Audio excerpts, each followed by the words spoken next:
All right, so today we're going to get into the texturing portion of the workshop. The first thing that I want to bring up is something that I didn't bring up at the end of, I should have brought this up, when should I have brought this up? Like 2 streams ago?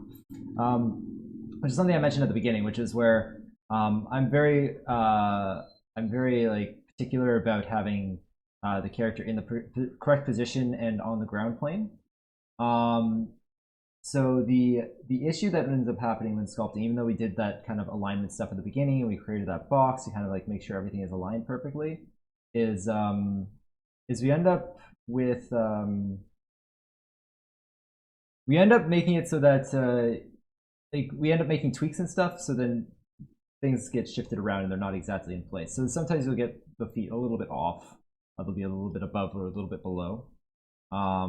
So what I ended up doing was, if I go into here and so I take my sculpt file here, and what I end up doing is I go to Z plugin, transpose master, and then I transpose mesh, and it creates this mesh. With this, what I'll end up doing is I'll just export it. I'll export it into a folder. It's very important not to change the name of it. Make sure you keep the name the same. Otherwise you're going to have some issues. So you export it. Let me just hide my screen and switch over to Maya. There we are. Okay, yeah, let me just switch over to Maya. And I'll just open up my previous file. Okay. Let's delete all that stuff. Okay.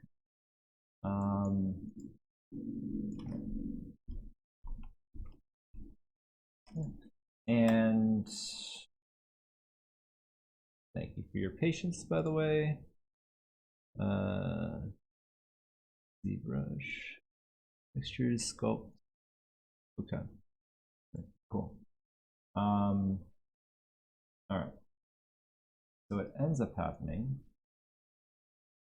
I think it's not previewing properly, or no, it is. It's just in the, yeah, okay, I got it. It's fine. Oh,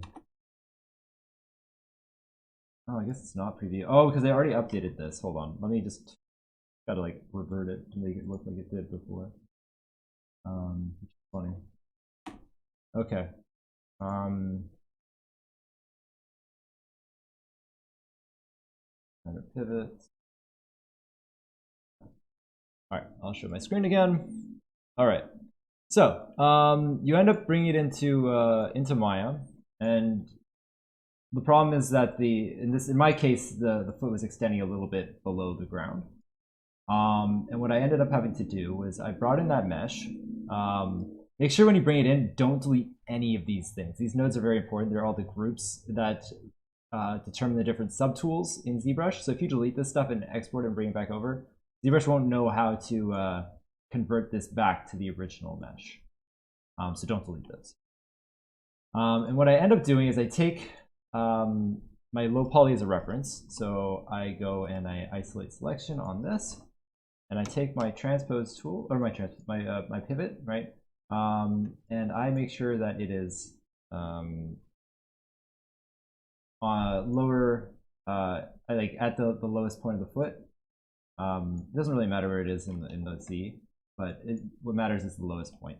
I take my transposed mesh, drop it into my group that I've changed the pivot for, and then I hit X to move it up. Oops, sorry, not that. Hit X to move up the mesh, and I make sure that it's then level with the floor. So there we go. And now it is lined up. And then I take this mesh out, and then I re-export it, and I overwrite the original file that I had exported from ZBrush, because again, that naming is very important. And then when I go back into ZBrush, here, I take the transpose mesh, and I go import, and then I import the new transpose mesh, which is the same file name, and then I send it back over using Transpose Master, Z plugin transpose, and it'll offset all the subtools so that they line up with the floor properly. Welcome in, Jason. Okay. Did I miss anything? There's things I like. Oh, okay, that's different. Okay, great. Cool. So that's mainly that process. So the next thing that I need to bring up is like baking out your textures and whatnot.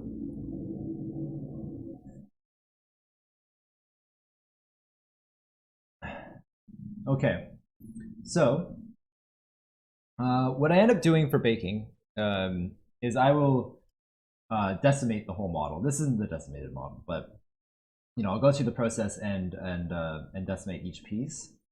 When I decimate stuff, I tend to look at one piece at a time. This is a very long and painful process. I'm not going to sugarcoat it. But I essentially will just say like, okay, I'm going to look at this piece solo, zoom in on that, and when I decimate it, I'll go in and first I'll check the subdivision levels. Normally, you're probably going to end up with something like around 7 or 8 subdivision levels if you've been following along with everything and keeping things at a similar polygon density that I've been using with like the proper retopoed undermesh and stuff like that. And then I'll just go in there and I'll just go in each piece and I'll just go plugin decimation master preprocess current, wait for it, and then I'll decimate it. And the reason I want to do this one at a time is so that I can look at the piece and make sure that it's not overly faceted and there's no like weird issues with that piece of geometry. So that's essentially what I do there. Let me hide my screen again and I will switch over to Marmoset. This one will take as long. All right. There we go. We're back in Marmoset. Hey, Curio, how are you doing? Should I decimate anything? Yes. Decimate everything. Anything and everything. So this is my my Marmoset file, which I believe is crashing right now. Oh, bugger. Okay, well, that's fine. I'm gonna have to restart this. Hold on.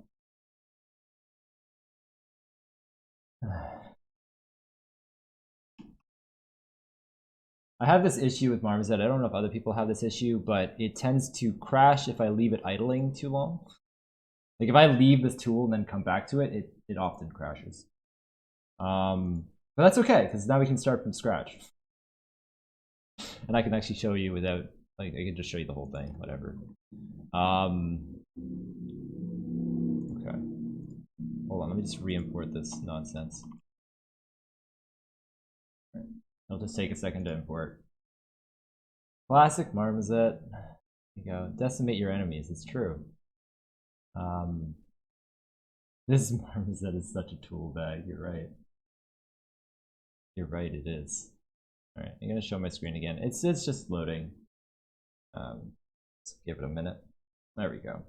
So I'm using the hair because it is the lightest piece and hopefully won't chug the stream too much. Then we're gonna get rid of there and here and okay. So I have my decimated mesh and my low poly mesh. What I just did there was because I exported it as 2 parts because I had messed up my export. But normally you'd export your whole decimated hair as FBX from ZBrush. So if you were in ZBrush, here, you can go to export. And if you export as an FBX, you'll get this pop-up like this. Like, oh, come on. Oh, you gotta be joking. Okay, hold on, let me just maximize scale. See if this fixes it. Save. There it is. Okay, so you get this pop-up.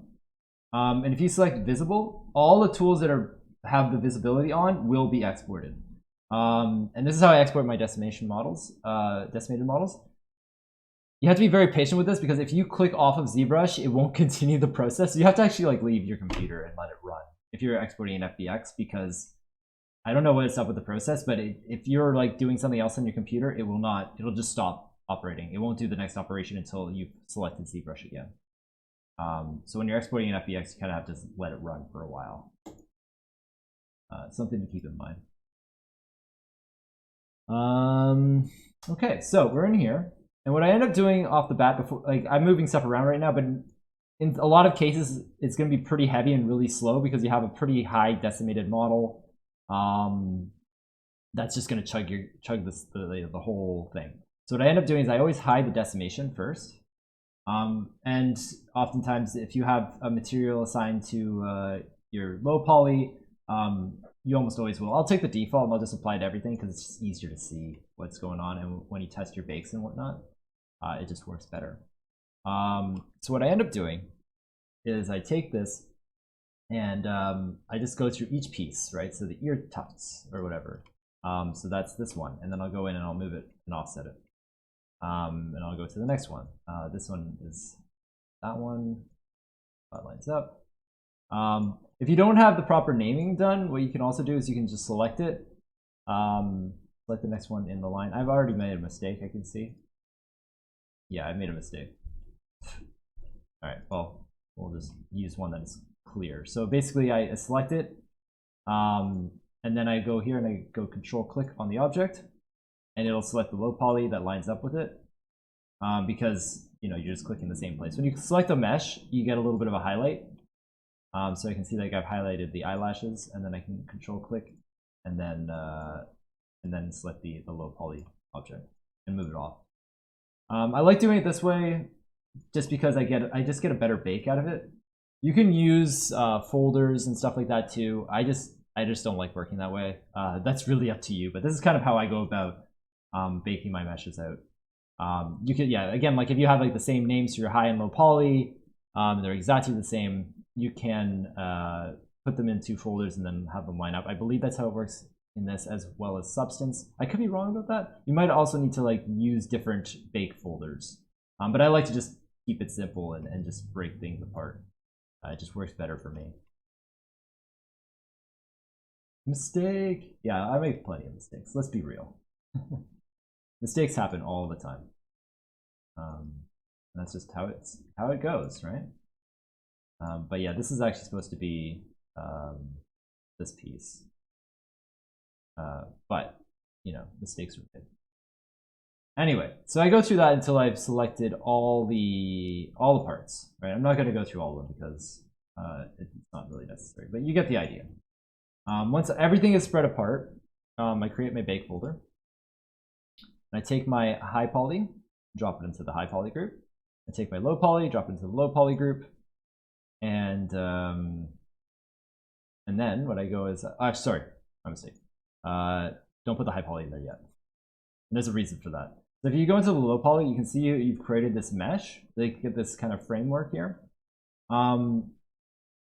This is the shell that it bakes within, right? Usually it's going to be pretty inflated, so I've reduced it a bunch. I'm not going to select an output right now. If it brings that up, it means that you haven't saved your file yet. Otherwise, it would just create a path right where you've saved your Marmoset file. But I'm not going to save this because it doesn't matter.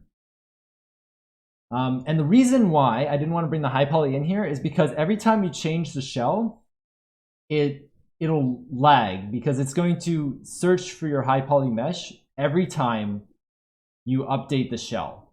And I think that has something to do with the previewing, because it can preview the bake based off of your high poly, but it takes forever and it just slows you down.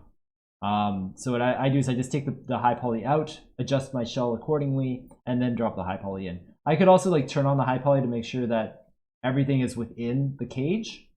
I said shell, cage, so the same kind of thing.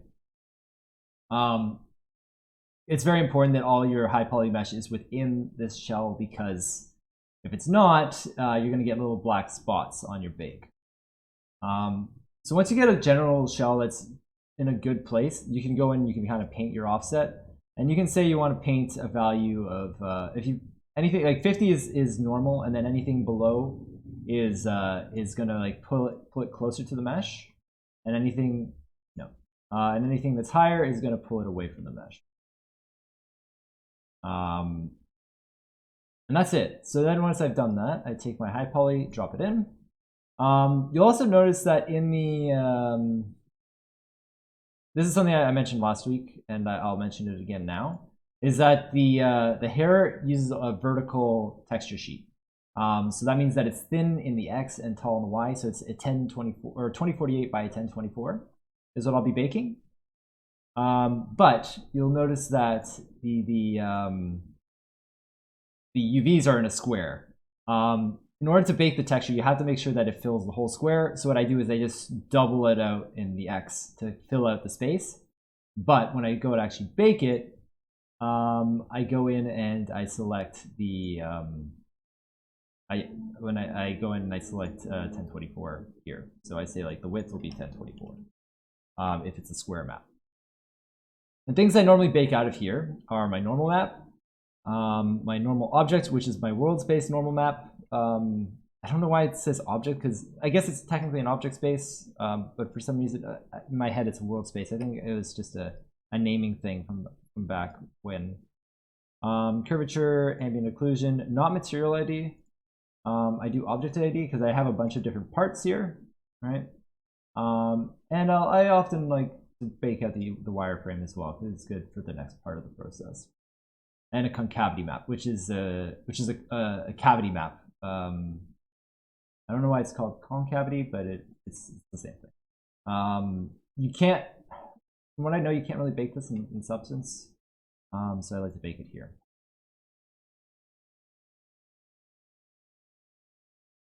You can paint the cage in Marmoset? Yeah. I really like baking in Marmoset because you can you have a little bit more tools. I don't believe those options are in Substance, which is why I don't really like to use Substance. When you hit bake, the piece is going to explode. That's why I'm not going to hit it. I pre-baked it like a cooking show. So this has been baked beforehand. So that's good. I'm going to hide my screen again, and we're going to jump into... actually, I could probably just pull up Photoshop. It's probably already open. Yes. Okay, great. So what I baked out here is so I've got my object ID, my ambient occlusion, my concavity, my curvature, normal map, and object space normal map, or whatever you want to call it. These UVs are so neat and clean. I don't know about that. There's a lot of, I could have done a better job, I think. You'll notice there's a few issues with my wireframe.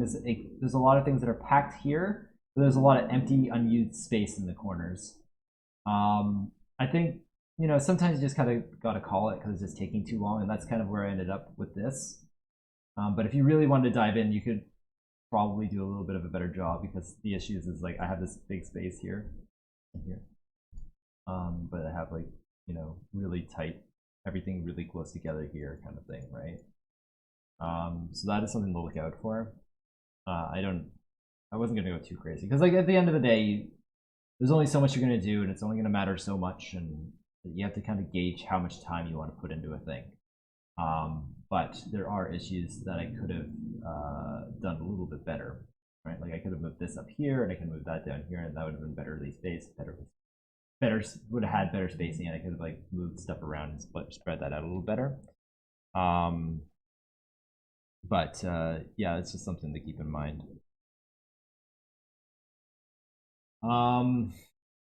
Cool. Anyway, I'm gonna take this wireframe and move it over here.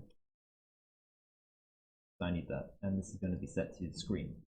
So the reason why I have everything together in Photoshop right now is because I like to create a base texture for skin. I used to do this process for the whole body, but then I found there's ways to do it in Substance, and although I don't really like the quality of it quite as much, it does save you a lot of time. So there's that kind of balance as well. Something to keep in mind. But today we're just going to be mainly getting the textures kind of in place and ready for Substance. We may import into Substance and get that ready to go,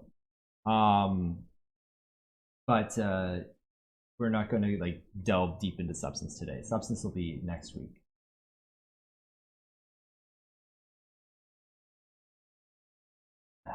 Okay, so what I end up doing to create a base texture is first I take a fill and I put it up into 50%. Okay. I kind of eyeball it. I don't really care all that much. It's like around there. It's probably supposed to be like 126 or something like that to be centered. But this is close enough. And then I go through each of these and I create a folder, a respective folder for each part. So we're going to say the base will be ambient occlusion, so AO. Take my AO map, drop it in there. The AO map will be a multiply.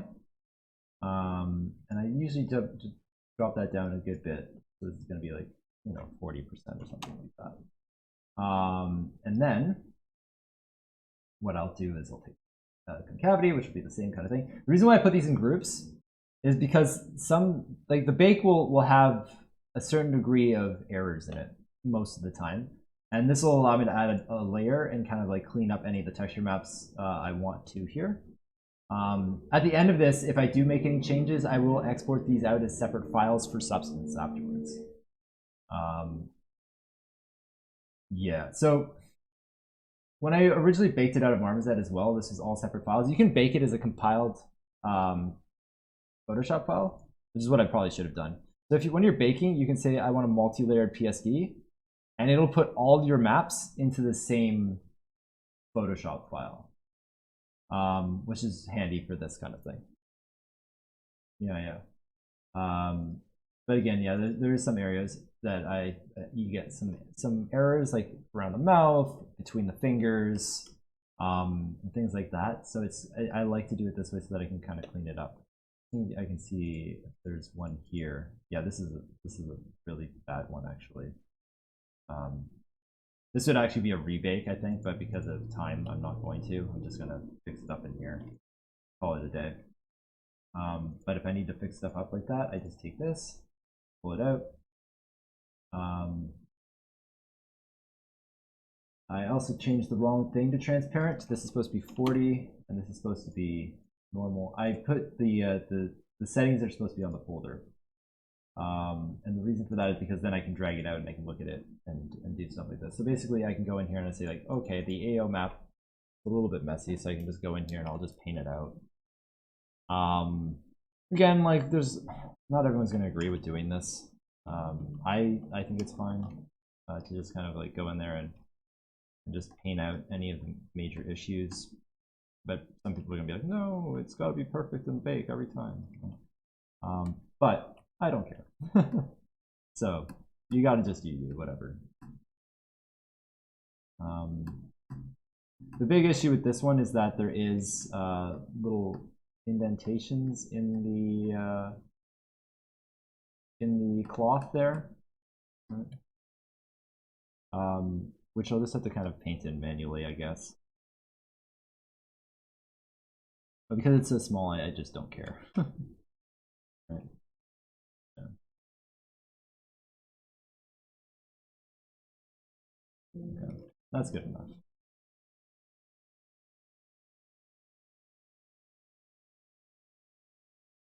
Perfect in bake? No, fam, it's impossible. It's more possible if you like bake it in parts and then you go in and revisit each part. But I don't have the patience for that. Let's be real. But yeah, cool. So that's my ambient occlusion. That's gonna go in there. And then I'm gonna create a new folder called my Concavity Map, or I just call it Cavity Map. All right, and we're gonna do the same thing. Turn that on. This one has issues, but it's not as apparent. I find that the AO map tends to have more issues than other bakes. I'm actually curious if the normal map has that issue. Hello? Oh, okay. Yeah, it has an issue, but it's not as bad. So I can probably fix that up too on here. I made a mistake with the cavity and I actually painted on the same layer, but whatever. I'll live with that one.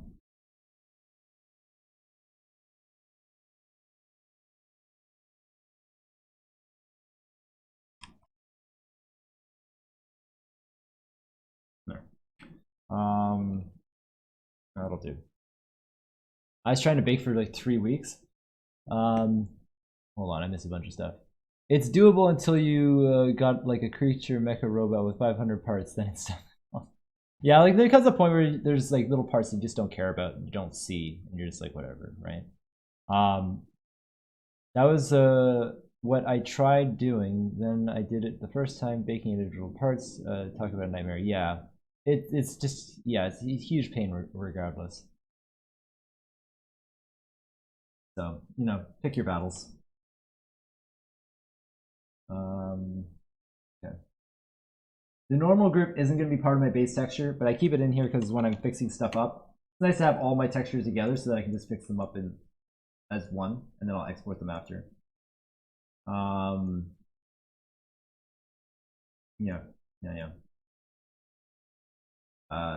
So that's my normal map. And then I have my wireframe for reference. That'll come later when we start making our base textures. Concavity, a cavity group is also going to be a multiply. I like having a cavity map because it does allow you to kind of emphasize the little crevices. It's a lot like an ambient occlusion map, except it doesn't think about things projecting onto other things at all. So you get like just the creases and indentations, and it's quite nice. So I like having a cavity map because it allows you to add some strength without having like this huge black. See how you have like this black smudge here? That's from the ambient occlusion, because it's baking the interior or the lower side of the. I believe this is the boot. Yeah, so the inside of the boot is darker, right? And if you bump up the ambient occlusion too much, you're going to have this big black area on the inside of the leg. But what if I wanted to like just emphasize these little crevices on the wraps? Well, I have that in my cavity map, right? And I can emphasize that if I want, without having that other part be for dark. Have you seen the Dino mechas in Horizon Zero Dawn? I'm sure 4 years of development, 2 of those were wasted just making and baking the enemies. Yeah. Well, the thing is that they have a lot of people working, right? So they can get away with that kind of thing. And we got our curvature map. Also has that same issue in bake. So I'm just going to fix that up. Nice and easy. All right. There we go. Cool. This is our curvature map. Excellent. And then we got our object normals. This one's a little bit trickier. I don't think I can actually fix this one very easily because it's object space, so it has a lot of weird colors. I can try. But normally this map I'll just like recreate in Substance. But I can try it anyway. Maybe I won't. Maybe this will be fine. It's fine. It's fine. Anyway. That doesn't have to be absolutely perfect, right? It's just, you know, you're just making sure that it doesn't have too many problems. I think that'll be fine. This is a little bit different. So what I'm actually going to do is I'm going to take the green channel. You know, our green channel. And then I just did a Control-A, Control-Shift-C. And then I just paste the green channel over top. This is for my base texture. All I need is the Y. So it kind of gives you like a top-down lighting scenario. You can do this in Substance too, and we will. But it's nice for the initial setup. Oh, I did make one mistake too. The curvature I haven't used it with the other ones. This one I'll usually do a soft light. We'll tone it down a little bit. And similarly for the world norm W is normally what I call it. You go in there, and this is also going to be a soft light. Let's tone it down a little bit. There you go. And you get this kind of like top-down lighting, and you get a very nice base texture with this. I'm going to save this because I haven't saved it yet. Hold on, I'm going to hide my screen while I save it.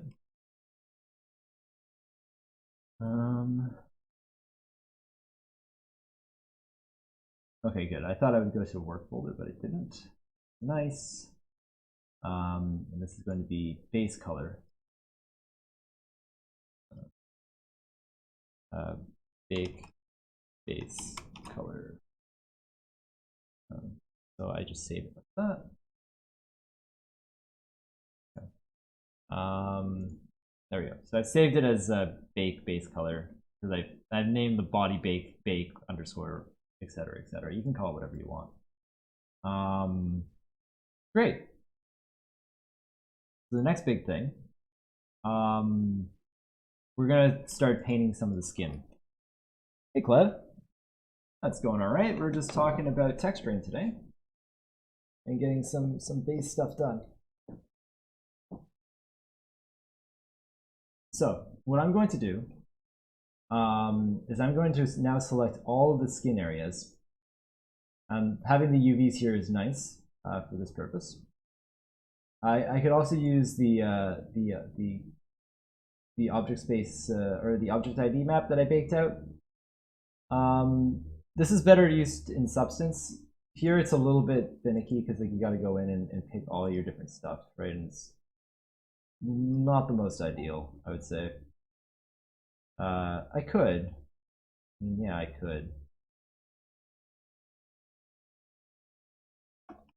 You know what, maybe I will, and then just clean it up after. So I'm going to just select anything that is skin from this.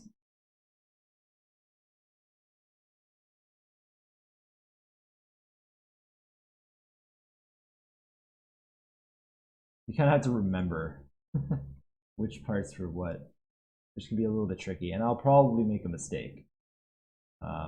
Realistically, that'll probably happen, but that's okay. If a mistake is made, I can just go back and update it. Okay. We got that. The glove there. Fingers. I kept all the skin stuff together. If anyone remembers when I was UVing that I usually keep everything in a similar place. This is why, because then I don't have to worry about that too much. But there's some areas of the leg that had patches of skin that I needed to do separately. Yeah, okay. We'll just hide that. I'm going to put this all into a group and call it base. This is kind of like the base grayscale. And then I'll create a new layer, and this is going to be color. And I'm going to create a folder for skin. Normally I do this for every single material. I don't think I'll do that here, but if you wanted to, you'll probably get a better result than Substance. And I'll explain why momentarily. And then I put a mask on that. All right, so what I like to use in making a base color for my textures is I like to create a gradient map. Photoshop has very nice gradient maps. Substance doesn't really. It has something, but you kind of have to make it work, which isn't the most ideal thing. So what I end up doing is I go in here and I say, make a gradient map. So I have a preset one that I made a while back for skin. I believe it is this one. This is my original base skin. Yeah, stock skin. And how it is it's got your color, and then it has basically saturation between any of the main tones. So it's got your highlight, your mid-tone, and your dark tone, and then it has 2 tones of saturation. Because skin kind of saturates as it gets darker. Kind of gives you that subsurface effect. And I hit OK. And that's that. And that's got to go into my skin folder, and now only the skin gets that applied. I'm going to make a duplicate. Actually, I don't need to make a duplicate. This is a preset. I'm going to do it. But you'll have to tweak it a little bit to match whatever face you're working on, right? So sometimes it's not quite what you want. But You know, I think I was happy with where it was. But yeah, I think I was happy with where it was. So that's that. Obviously, you're not going to want to rely on that fully. You're going to want to paint over it. So what I'm going to do is go to my workshop folder, source images, and I'm going to go to my original concept, right? Pull that up. There we go. Yeah. So we got a lighter skin here, right, than what I have. So what I'm going to actually do is I'm going to make it a little bit lighter, a little bit more pink. Right, so here, a little bit less orange. Right? Similarly with you, brighter. And yeah, actually I'll leave that one there. This one will also be a bit brighter. You, I think, will be brighter. Yeah, that's helping. Okay, maybe a little bit more saturated. Okay, and we'll save that like that. Another thing to keep in mind too is like these are very different styles. I think I kind of regret going with this PBR look for this particular character. I probably would have been better off with kind of like a more painterly thing, but this was just because I felt I wanted to share this kind of pipeline. It is the more common pipeline that people use right now, so it's more beneficial to know about. And it's something that I haven't really been practicing for a while. Okay, so what I'm going to do now is I'm going to go back to Maya. And I'm going to save this. Okay, so in Maya, I'm actually going to hide my screen again and open the proper file. Okay, file, recent files. I'm not going to save that.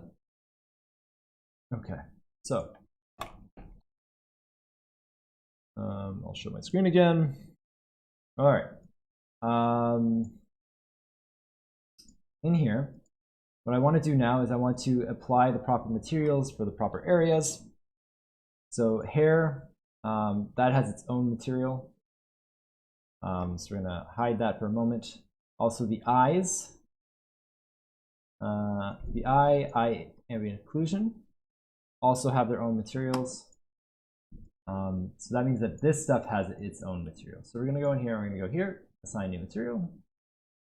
I like to just throw a blend on there. It doesn't really matter because we're not rendering in Maya. It's just for previewing. Then we go to base color. Hold on, I'm going to hide my screen again in a second, but I'm going to hit File, and then I'm going to add that in. Right? Let me just hide my screen for a second. All right.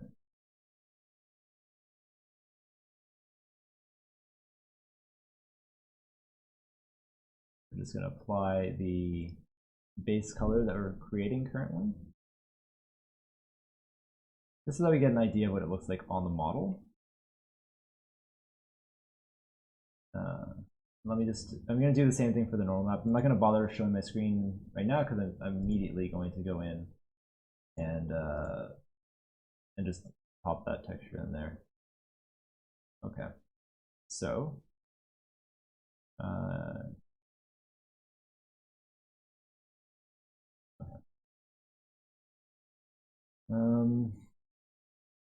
okay, all right, I'll show my screen again. All right, so when applying normal maps in Maya, it has some issues. You'll see this looks terrible right now. What you have to do is first change bump to tangent space, which I've already done. And two, you have to set your color space to raw. And this doesn't update right away because of a Maya bug. I think newer Mayas have this fixed, but the version that I'm currently using does not. But what you end up having to do is you have to just kind of go off and then back to quadratic for it to actually register that you've changed the color space, which is kind of silly, but that's how it is. So I've applied my normal map, my base color, and I'm going to turn the specular down because it's distracting. And I'll turn everything else back on again. We got our ambient occlusion, and then the hair material. I'm going to assign a hair material, but I'm not going to assign a texture right now because I haven't created a base texture. Just for now, what I'm going to do is I'm going to go assign new material, blend, and I'm just going to make it, I'm going to turn this specular off, and I'm just going to make it dark for previewing. It's nice to just have a nice, something close to the final hair, right? So that helps. Now, what I want to do here is I want to, oh man, I lost my train of thought. Shoot, what did I want to do here? Sorry, guys. Wow, I completely lost my train of thought while I was talking. Oh, name my materials, right. Gotta name my materials. Also gotta delete all the history because it has some history on it. But I want to name my materials because it gets confusing if you don't. So material, Zoe. So that's her, and then this one's gonna be material Zoe hair. Cool. So now we have that base in there. Oh, I realized that I made a mistake with my my masking. That it's kind of like it's got that the skin crevice there, which is not right. We're gonna fix that. So that's easy enough. Yeah. Cool. We're gonna go in here. That is Sprite. That is not Photoshop. All right. So the first thing we want to fix up is the mask here, and that's pretty easy to fix, I think. Oh boy. Actually, let me go back into Maya. UV editor. I'm just gonna check my UVs and see where I've made that mistake. If I go here and I just select faces and frame it. Oh, okay. It's there. It's there. Okay, so that's easy. That's very easy. We just go down here. I'll select that area.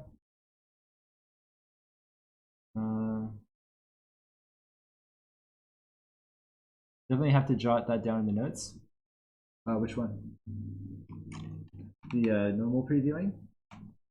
Oops. Oh. Okay, great. So I just adjusted my mask, update it, and then I go back and do Maya. And if you, it won't update automatically, unfortunately. So what you have to do is go to color and then hit reload. There we go, and it's fixed. And now we can go in and start painting some stuff up. And I'm going to start painting the skin and stuff. If you don't mind, however, before we start that, I'm going to grab tea real quick, and I'll be back in 3 minutes. So anyone watching the VOD, just fast forward 3 minutes. I'm going to have the BRB screen up, so when that goes away, you'll know that we're back to talking.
Okay, we're back.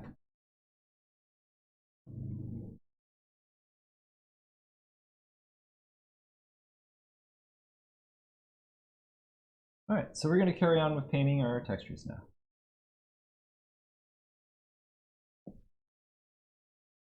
So at this point, it gets just to be really manual painting. So I'm just going to go in there and I'm going to just do some base painting on the face. This is the one downside to Photoshop, or at least the version of Photoshop I have, because I don't want to get CC because I see a 6. I don't have symmetry, so I'll have to paint one side and then mirror it over afterwards, which isn't the best, but you know, it's okay. So I'll create a new layer over top of my gradient map, and I'm going to start painting in there. I usually like to create groups for different areas of the face, so I can say like I'll just paint stuff that's in the middle, or I'll paint stuff on the one side, like the eye or whatnot. So if I group this, and I'm going to make an eye group, I'm going to start painting on the one eye. Fortunately, she has an eye patch, so it's going to be much easier to preview. But sometimes it can be a little bit weird. Yeah. I also notice a little bit of weirdness in my UVs here. Yeah, it's unfortunate that there's like that kind of kink there, but that's okay. Mistakes are made. So I want to go in here and I'm going to just start painting in just some shadowing around the eye. If you wanted to do something more realistic, you'd probably want to go in with like more blues, greens, and things like that. I tend not to bother. Just make like some like nice colors. Like I just make a darker tone and saturate in the middle. Because I'm just going for more stylized skin. But again, if you wanted to do something that had a little bit more realism to it, you'd put some more blues and purples in the middle. Hey, Squid. Thank you. Okay. So we're going to start painting in some shadowing. I'm noticing that my pressure sensitivity is not working. Hold on just a second. Let me fix it. Let me fix that. I might have to restart Photoshop. It looks like I do. Hold on. Oh, shoot. That's a problem. Okay. I'm just going to have to restart Photoshop real quick. Give me a second.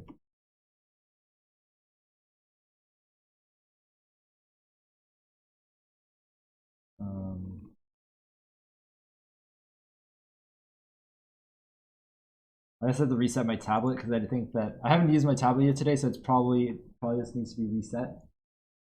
Okay.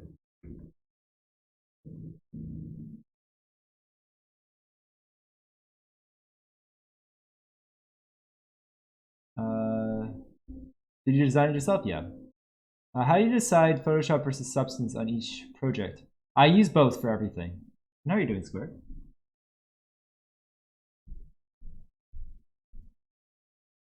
I never like for the only time I wouldn't use Photoshop at all is if I'm doing something very realistic, because it doesn't really. I like to do some painterly things in Photoshop. I don't really like the brushes in Substance. I don't like doing painterly stuff in Substance. I'd rather do it in Photoshop or Clip. More so Clip these days, but Clip doesn't have gradient maps. That's the only downside.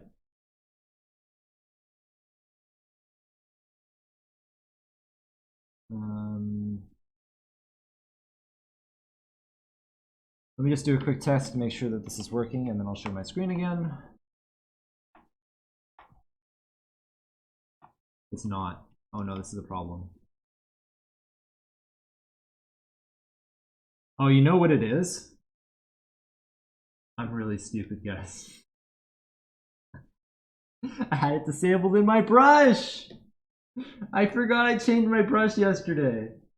It was disabled in the brush. I'm stupid. I'm sorry, guys. I'm sorry for wasting your time. Anyway, it's fine. I'm doing great. It's been a while. It has been a while. Is Netherside a new project? Netherside is a new project, yeah. I'm gonna have to work on that a little bit this afternoon. It was originally a game jam, and we were very happy with how the game jam went. It got received really well, so we decided that we're gonna keep working on it.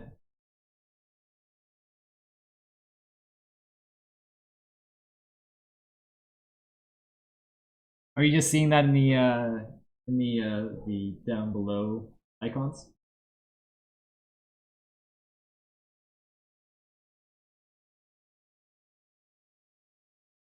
I'm gonna add a little bit of a highlight over the top of the eyelid. Kind of paint in, just paint in a little bit of shadowing in there.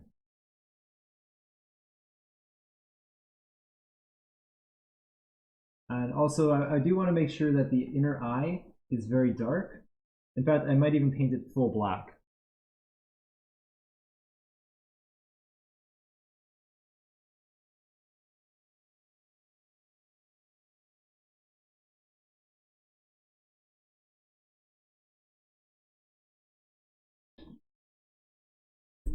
Yeah, I saw it below. I was about to say it looks like your Ludum Dare game. Cool to see you're expanding it. Yeah, we decided to expand it more. Switch it to color, because most of the team, other than me, did not like one bit, which I found out afterwards. It's like, yeah, we don't actually like the art style. Like, oh, okay, I guess I'll redo that.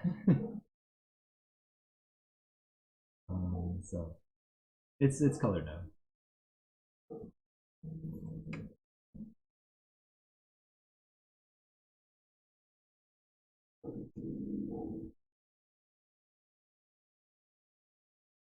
For stylistic characters, I like to have the eyelashes kind of just blend right up to the eyeball.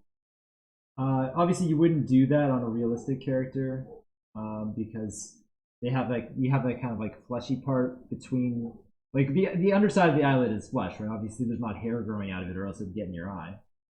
But again, like, stylized versus realism, and you kind of exaggerate things, right? Because I want to have like this kind of, I don't want to have that kind of like noisy breakup between the eyelash and the eye. So I'm kind of just painting that away.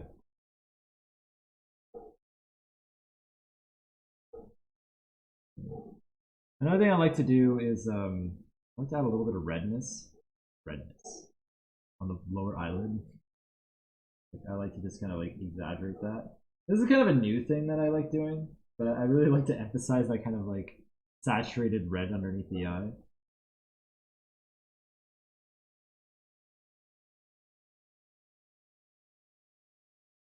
It might be overdoing it because like I'm kind of like blending styles now, but that's something that I tend to do in a lot of my newer models.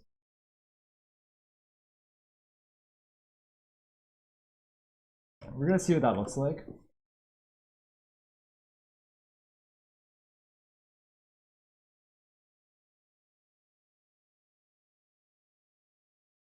There we go. Yeah, that's looking good. I think I gotta pull out the black more on the outer lid, or make it darker. I'm liking that. I'm liking that direction. The ear, I might just kind of like slap some color on it because it's not supposed to be pink like that. It's supposed to be this fur color, right? The hair color. Looks like a freaking rat ear. That's okay. That part I'm probably just going to do in Substance. And you'll notice that like there is potential to get a lot of seams and stuff going on. I'm not worrying about that too much because any seams and stuff like that stuff I'll fix in Substance Painter or in the 3D tool. It's not a big deal to just kind of go in it and kind of paint that out.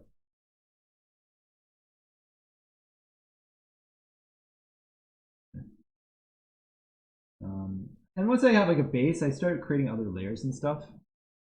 So I kind of want to like paint in a little bit of the cheek. I kind of want it to be a little bit more of a highlight here, and then a little bit of redness, right? Because right now it's very dead skin, right? And I like to add a little bit of warmth, kind of simulate the subsurface. Again, if you're doing something more realistic, maybe you wouldn't want to do this because you're going to have subsurface in the material. But I usually like to paint in a little bit of flesh around like the warmer areas where you might get a little bit more subsurface, like the lips and the cheek. The tip of the nose, I like to kind of make a little bit more red too. I exaggerate a little bit more than some people might like. But again, you gotta just do what works for you, right? Obviously, if I'm working for a client or a company, you have to kind of do what they ask you to. But if it's just for me, I can do whatever I like. Right? Can't stop me. Sorry about the car.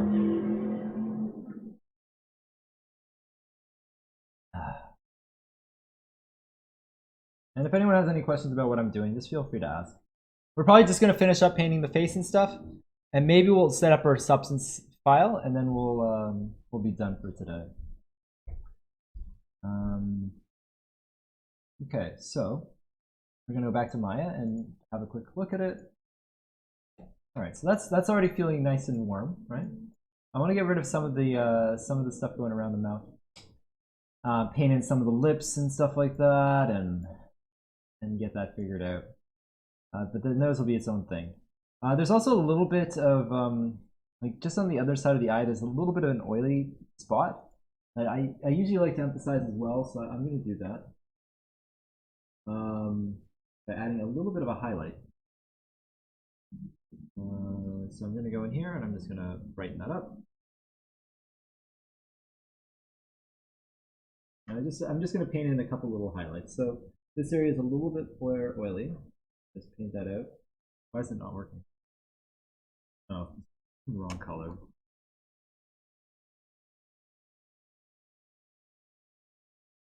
Make it a little bit brighter. There we go. And it's just a little subtle thing, right? It just kind of brightens up. In substance, I'll make this area a little bit more specular too. So have a little bit of a sheen to it. Similarly, I'm going to add a little bit of a highlight to the edge of the eyelid and just make it pop.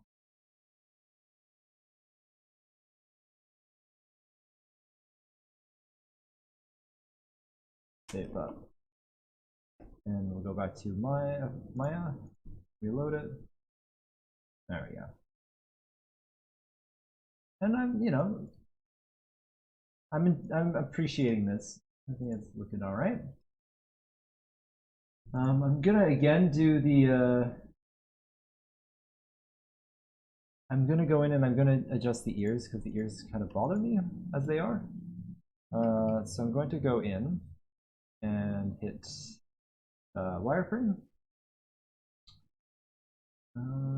It looks like it's just gonna be a straight off instant transition to fur on the ear. Now, if I was doing something in, or if the root of the ear was a little bit more visible, I would probably kind of feather this off a little bit better. But because it isn't, I might just kind of like call it a day and be done. So gradient map, and for this gradient map, I'm going to have my dark tone, which is going to be. Oh wait, hold on. I did okay. Let me just have my screen again for a second. Recent concept. Okay. There we go. I'm just gonna make sure I'm just gonna nab the color. Right. So I'm just gonna go in here. I'm just gonna make sure that I have the color that I like. Take that, and it's also going to be that, but I'm going to make it a darker version of it, a little bit more saturated, a little bit of a hue shift, a little bit more. Okay, and then I'm going to just move this a little bit here, and then color pick in the middle, and take that and put it back in the middle, and I'll take this one. I'll just saturate it up a little bit. There. I know skin is more about the saturation and whatnot, but I usually like to have that kind of saturation transition in almost any piece of the clothing or cloth, or in this case, hair. And then I'm just going to drag that out of this folder. And Control-Shift inverse. I'm going to delete that mask. I'm going to create a new mask. Go. And now we have that as a different color. Oops. I'll have the wireframe. That'll do. Later I might go in and I might adjust this transition. We'll see how it looks later.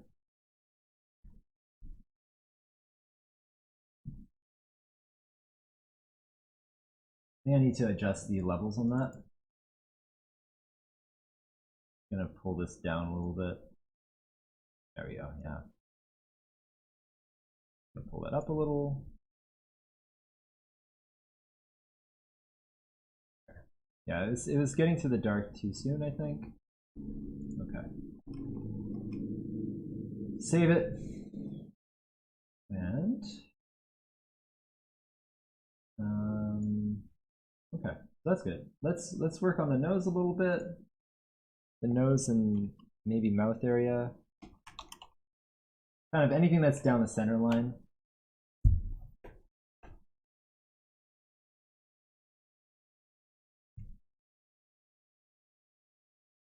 Okay.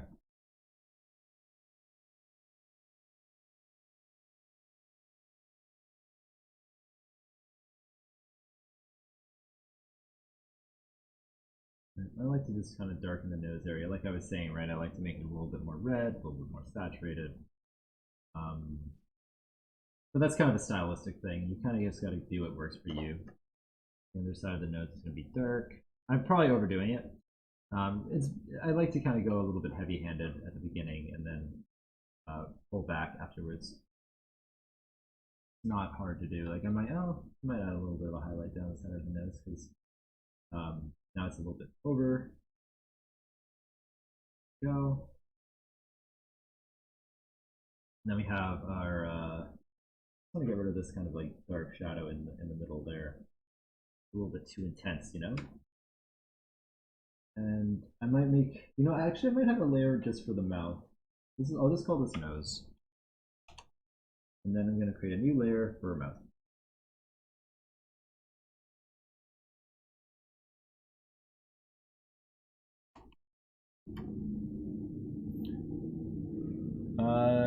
Screen shouldn't be black. I see it on my end. It's still black for you? How are you doing, Canadian corn dog?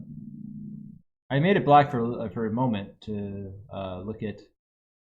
go through textures, but it seems, yeah, it's there. Cool. Yeah. Black still? I think it's just on you then, Canadian, because Talon sees it.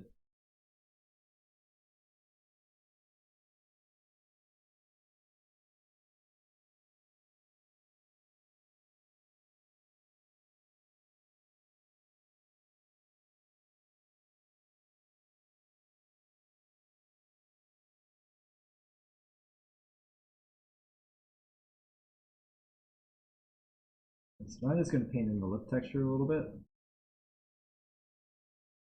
Usually like to make the top lip a little bit darker than the bottom lip. You started? Cool, cool.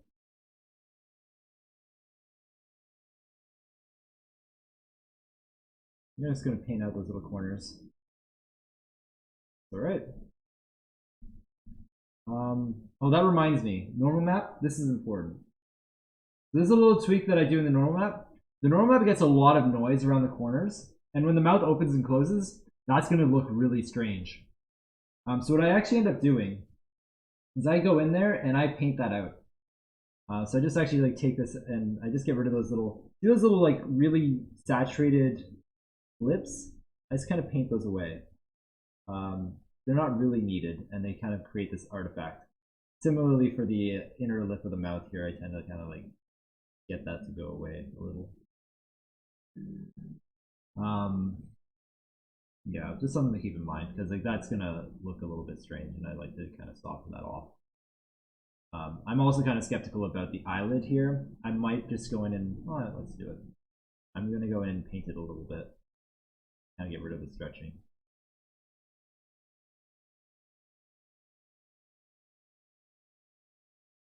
That stretching is there is because the eyelids were a little too open when I baked. If I had the eyelids more closed, this wouldn't be so much of an issue. But I'd rather just paint it out than have the eyelids super closed, to be honest, because if I make them super closed, it's very hard to preview what you're doing. But anyway, this is what I like to do. I'm going to quickly save this out. Let me just hide my screen again. I'm going to save this out as my PSD.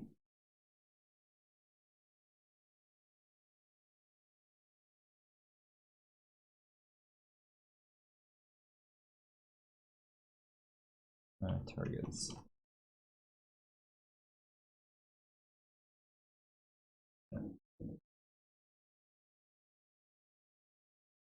going to save that.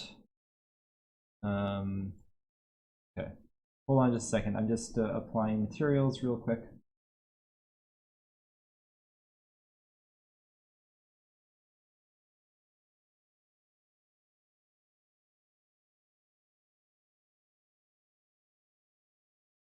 Okay.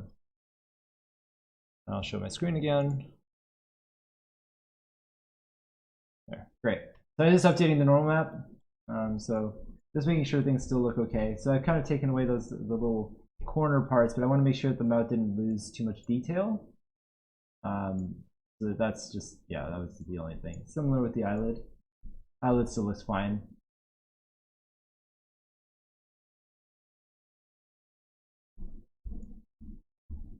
I'm going to make this hair the same color as the ears just to kind of match it.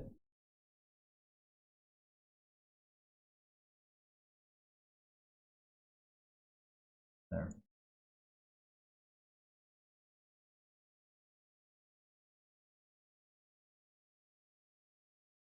This is looking pretty good, all things considered.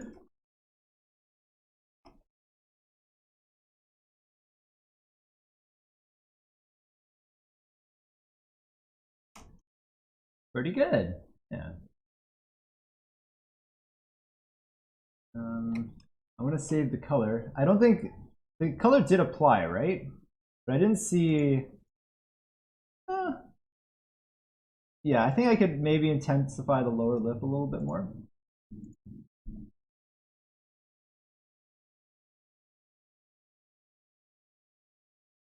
How are the hair cards going, by the way, Cable? I assume that's what you're working on right now.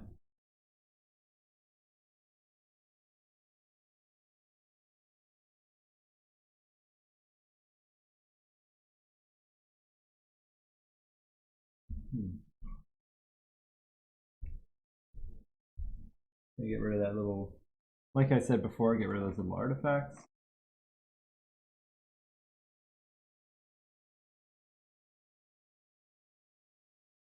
I think I want the lips to get a little bit darker near the middle.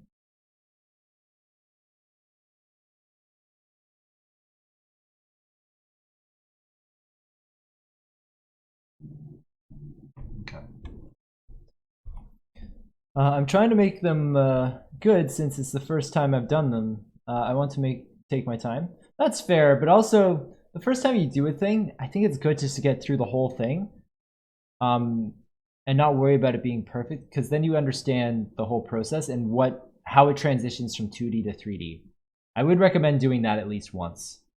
Just make some cards and see what you get when you start placing them around the head. You'll learn really quickly about like what works and what doesn't by just kind of trying to place them around. And you'll see like, oh, I need some more bigger pieces, or oh, I don't have enough small pieces and stuff like that, right?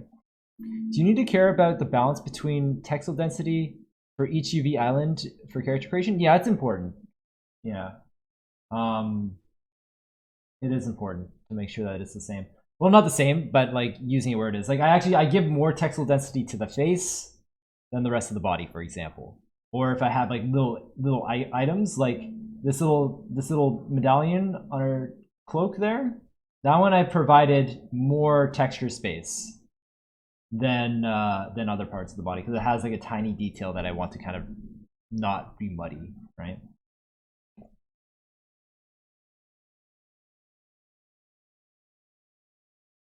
So you treat it a little bit differently than you would environments. Environments is just like 100% always consistent.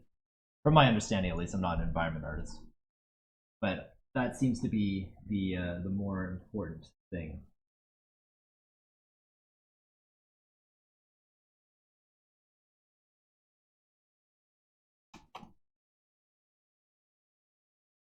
Now what I'm going to do is once I have all these colors and stuff painted in, I'm just going to make sure that the interior objects kind of are filled that same color. I have this one, so the mouth is going to have that color. I believe that's my mouth pocket, right?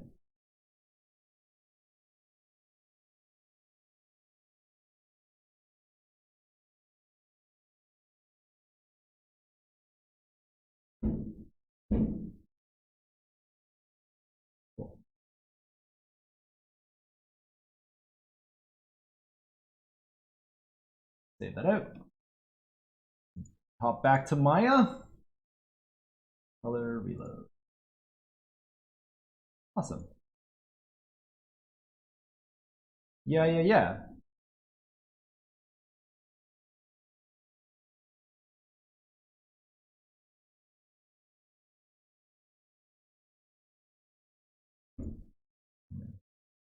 It's interesting though, because like a lot of, again, like depending on where you work, you're gonna want to paint things a little bit differently. This is how I like to do my personal projects, but I know that, for example, my current work, I'm usually steered away from overpainting colors and whatnot, and it has to be a little bit cleaner. But it's like it's all about style differences, right? And kind of preferences. And you just got to do it what works for the particular scenario.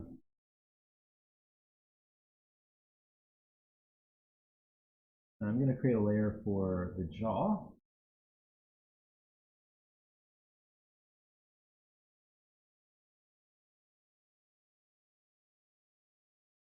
And I just want to soften this out a little bit because it's a little too much. I don't like that big sharp line under there.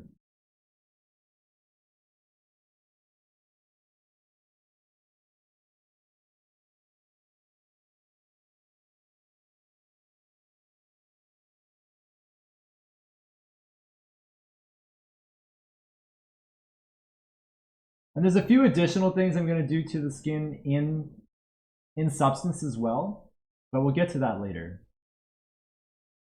But mainly it's going to be things like adding kind of like a kind of like an ambient occlusion around the face, so something like this. I'll do this in Substance because like one, it's just a gradient, so it's really easy to do, and two, there's a lot of you get seam issues very easily when you do this. But it's just kind of like to get like this cast occlusion feeling from the hair. So they kind of like occlude everything that's away from the face, right? But we'll do that again, and we'll do that in Substance. That'll be for later. But it's something to keep in mind when I'm working on this stuff, right? I don't like this. I don't know how I feel about this kind of like highlight on top of the lip. I think I want to soften it away a little bit. It's too much.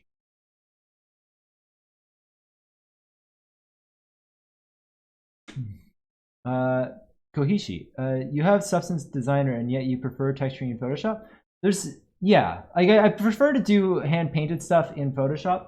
So I like to do the texturing process, like actually anything that's painted, I like to do in Photoshop. So I'm getting a base color out, and we're going to drag in the Substance later for doing some other stuff. I'll clean up some of the seams and whatnot, but I generally don't like the brushes in Substance.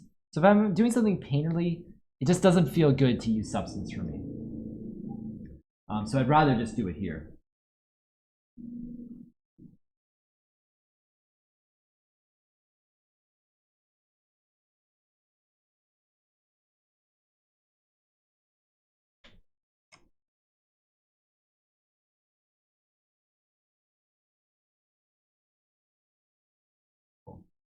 Let's see, I just got rid of anything that's like overly intense.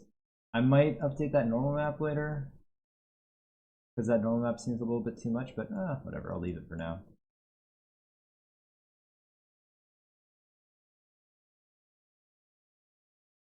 We could probably get an eye on her too. I think an eye will help.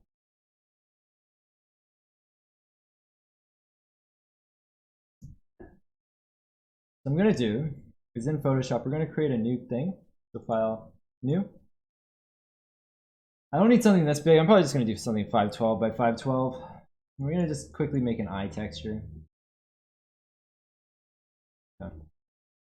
And again, you use what works for you. I'm not making a realistic eye. So if you're doing a realistic eye, you know, you're probably gonna find something else. I need Substance Painter, but I'm sure you knew what I was. Yeah, I figured that's what you meant. Yeah, a lot of people like to hammer on my workflow. It's like, do it all in Substance. Like, no. I've tried Substance. I've given it a fair shake. The brushes don't feel good. Sorry. So I don't know.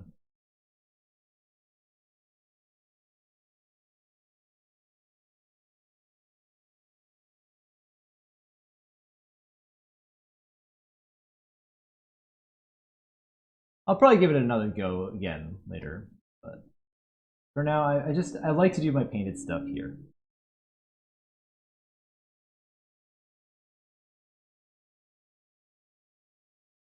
Okay, so the mode is not color for some reason. It just is set to grayscale. Oops, shoot. Image adjustments. No, mode RGB. Do not flatten. Now we'll select your color. It's kind of like a pink. So the first thing I want to do is just kind of get this to a nice size, and then I could bring in my UVs too, but the UVs are kind of what's the word? They're kind of deceitful. You don't really know what it's going to look like until you apply it to the eye. So I usually just create a circle first to kind of figure it out. I'm going to hide my screen for a second, just while I apply that to the eye material in Maya.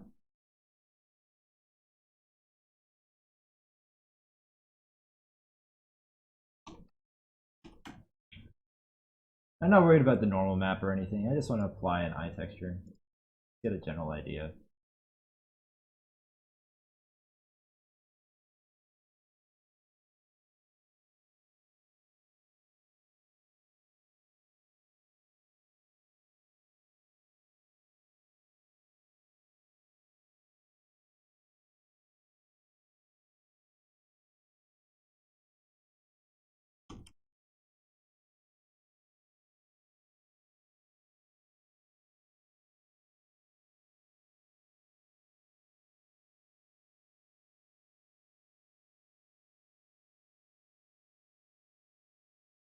Okay.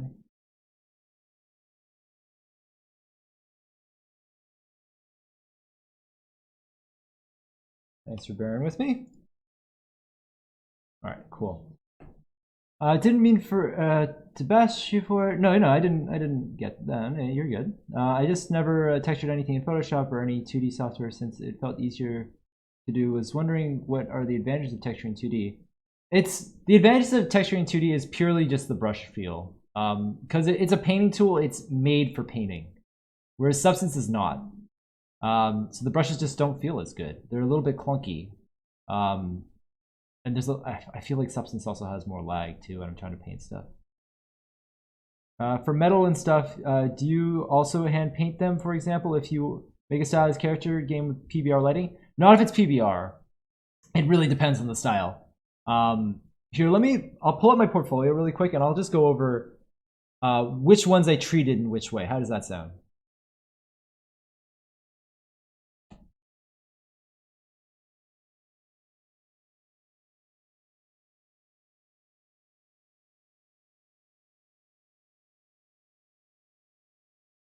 Portfolio review, yeah. Okay. So here's my portfolio. I really like playing with different styles. I feel that's very important. And I'll treat things in very different ways accordingly. Up until now, I've been doing everything with a base of gradient maps, except for a few, and for different reasons. So these three are more realistic. These ones I did entirely in Substance, and I also used like what's it called, XYZ, whatever it's called, libraries, which is just a bunch of different skin material. So it's like actual scanned data. That's the word I was looking for. I use scan data for the skin materials. Everything else is mostly using the same technique that I did on the skin, but on the whole body for the different clothing parts. Except for things that are really painted. Like this was pure painting. I just painted it straight up in Photoshop, nothing else. Same with this guy and her. Now later on, I will always create like this kind of like base material, but I don't necessarily go in and I paint over top. Like I'll create the gradient map in Photoshop, but that doesn't mean I'll go in and actually like paint over top. A lot of them I do paint over top, but a lot of them I also don't. This one is very painted. So he has he has no like actual like real metal per se. I think I even use like, I think he has a metalness map, but anything that's metal is more like 0.5 or 8 metalness. It's not full metalness. And then I kind of paint it in these kind of like this kind of texture. If you make some things that are super metallic, texture goes away. It takes a lot of the lighting from around it, and you don't see a lot on the metallic surface unless you use really strong contrast, and even then it's subtle. So you want to decide what look you're going for. If you want to have something like with texture and it feels painted, metalness and stuff like that isn't really going to do it for you. So this guy's very painted, because I was going for that look. He has a diffuse and a painted texture with, I think, a metalness or specular, because I can see a little bit of sheen in areas. But it's been a while. This used a gradient map as well, and then I painted over top. But it only has diffuse, and it's unlit. The final result is unlit. But you can see here, like I have, see this kind of like noise that kind of breaks up the metal? That was done in Substance. But I created that base gradient map in Photoshop still. Yeah. But I'm going to show you how to create a gradient map in Substance. And you can choose whether you want to make it in Photoshop or not. But I find in Substance, the gradient maps aren't as good. But you can still get decent results out of them. Hopefully that's helpful.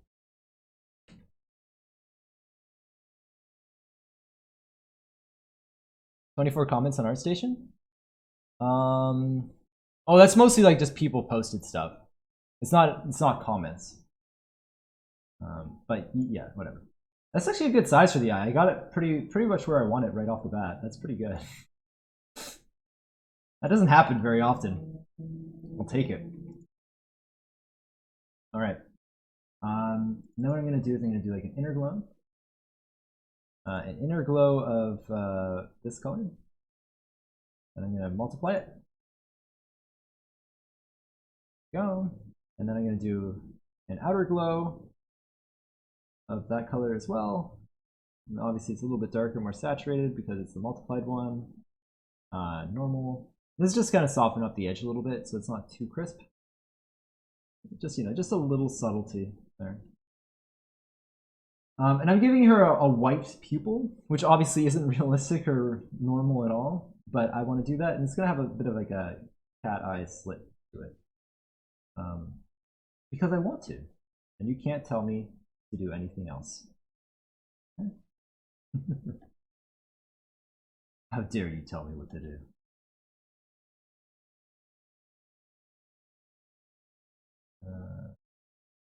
Outer glow, multiply, and I'll just set that to be the same kind of pinky color. There we go. I see you got it right. Good. Will you be able to demonstrate how to add any emissives into texture, by the way? Yes. I don't know that Zoe has any emissive. She does not. Her eyes are a bit emissive. And I was actually thinking of adding some emissiveness here in her inner arm. I was thinking of adding emissiveness because in the details, I kind of created this kind of like crease here. I was thinking of making emissive in this area. I don't know if that'll look good, but I was considering it.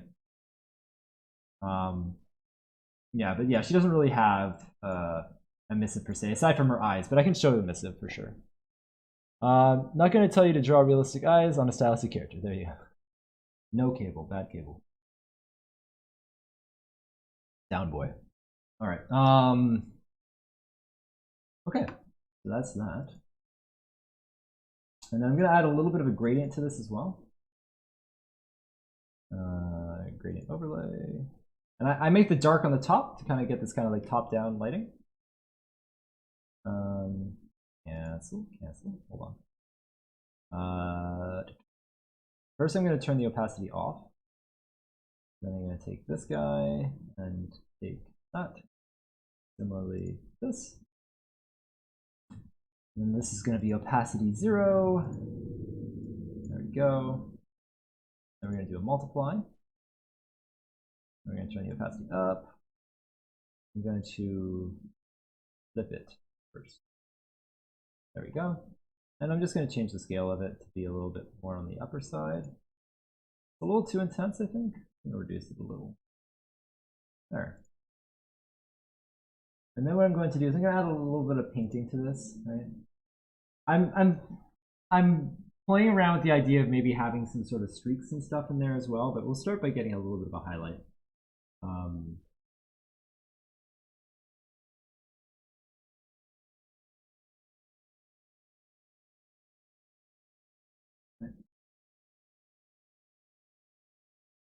And we'll add another layer. And we'll just kind of add a few little streaks in there. I'm going to set this to multiply. I'm just going to, I'm not sure if this will look good, but I'm considering it.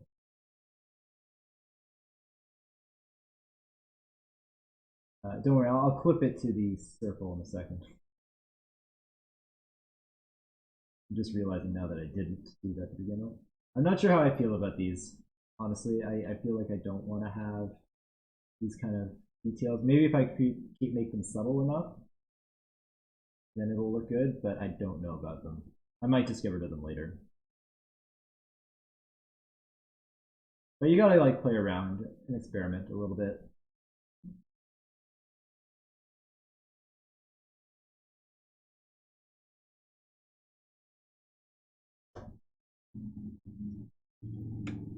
Devil May Cry Demon Arm, that's right. Did you draw the reference sheet as well? Yes, I did. So in the first workshop stream, we did a character design session, and we came up with this character.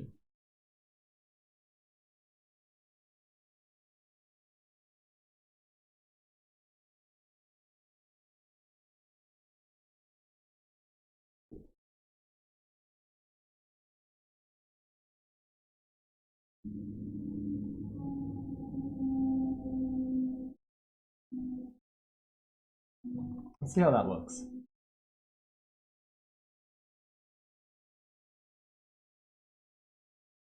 I'm not so sure about that one. You'll notice that the pupil is sitting on the top of the eye.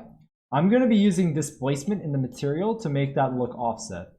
So don't worry about that right now.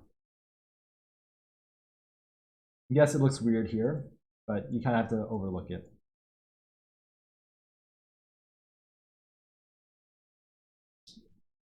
Unfortunate.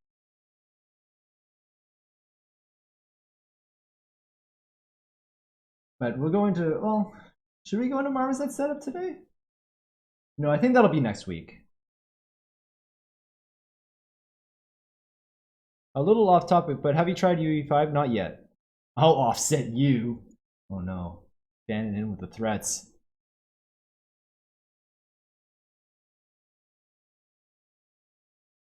Oh no. I feel intimidated.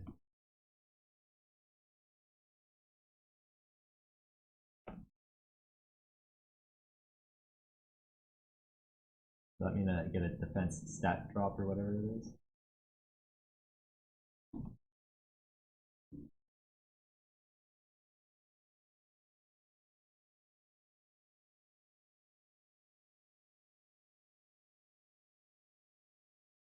How are you doing, Bannon? I hope your day's going well. I want to add a little bit of an outer gradient as well to kind of like occlude the outer eye. So in order to do that, what I'm going to do is I'm going to just make it white in the background, right, like this. And I'm going to do an outer, oh wait, no, yes, but this has got to be darker. So this is going to be my darker color. And I'm going to make it like, I don't know, probably like a pinky color, maybe like this color would be the right color to do. Something like that. And then what I do is I add an outer glow to this. Outer glow. Set it to normal. And then just size it up. Increase the spread a little. Oh, increase the opacity. Sorry. There we go. That's the ticket. Increase the spread. I think I'm going to make that a little bit smaller so that the gradient starts a little smaller in, or closer in. Right there. There. Okay. How do you make a displacement map for a specific part? It's just a black gradient. So it'll look something like this.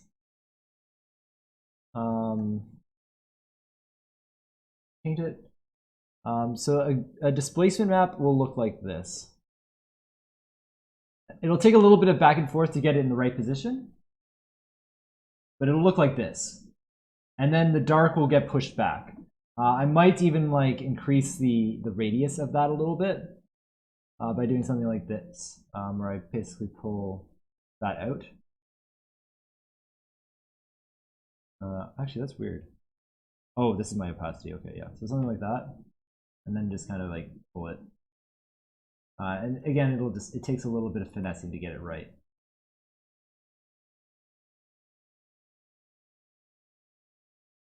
And I might actually just show the underside there, just to kind of get an idea.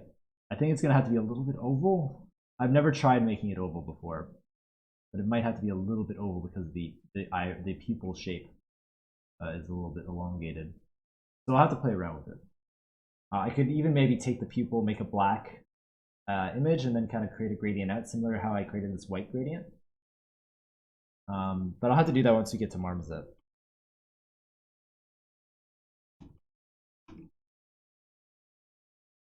Doing good, just pixeling some stuff for work. Nice. Is it all NDA?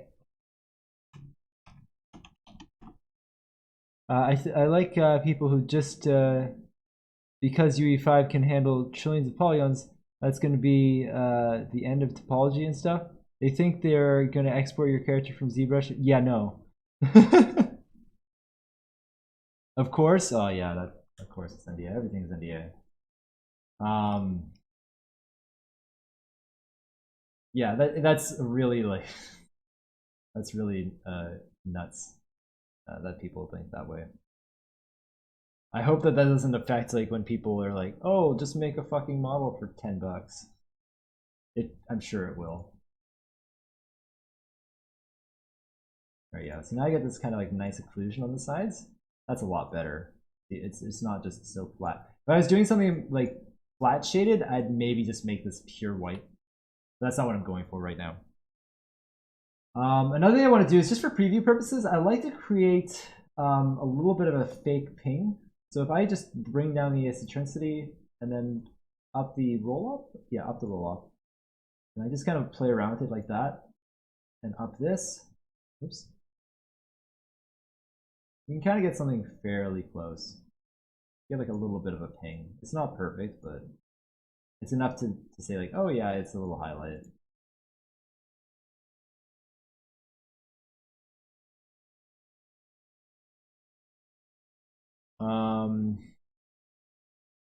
People see the possibility of something and they're calling the end of the world as we know it. Yeah. I can just photo scan a person with a phone and have a model. Why are you charging me so much? That's right. Trillions of polygons are possible for environments, and let's all remember that Epic shows us a limited demo. Try a 30-hour game with every asset have trillion polygons. No engine can handle that. No. A game with such assets would also be very heavy. Maybe, yeah. So, anyway, there's a number of issues that are being overlooked for sure. I'm going to pull this in because I'm realizing that it's clipping your face a little bit, or clipping the eye patch, I should say. There we go. Better. Okay.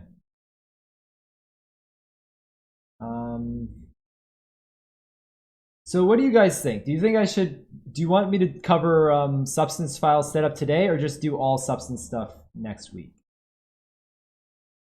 Because I can cover it now, like just like the importing and stuff, and then do the rest later. I suppose the biggest change would be the environments be more detailed without a performance hit. Yeah. I don't see any consoles having 3 terabytes. No, not for a while. I'm new here. That's fair. I think it would be more organized to do the substance things all together. I agree. Okay, so I'm just gonna finish up by we'll just finish this painted face texture because now we got our eye reference. I'm gonna just mirror the eye over. Right? Oh, we had the eye when I say eye reference. I mean, like we had the actual eyeball, and this is the eyelid. Okay, so edit, transform, flip horizontal. Let's line it up, not like this. Let's line that up like that. Oh, hold on. Something's wrong here.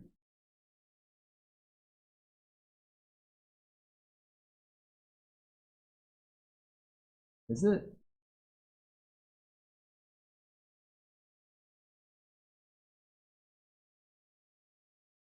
I think, no.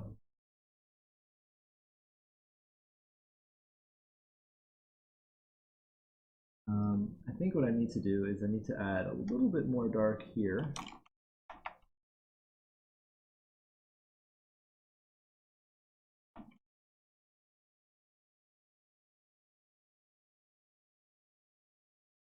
Yeah, okay. And now I mirrored over.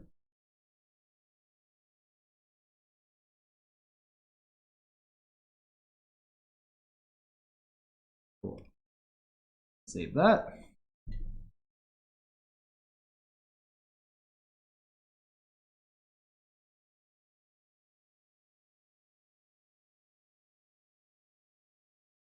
There we go. That's a good solid start.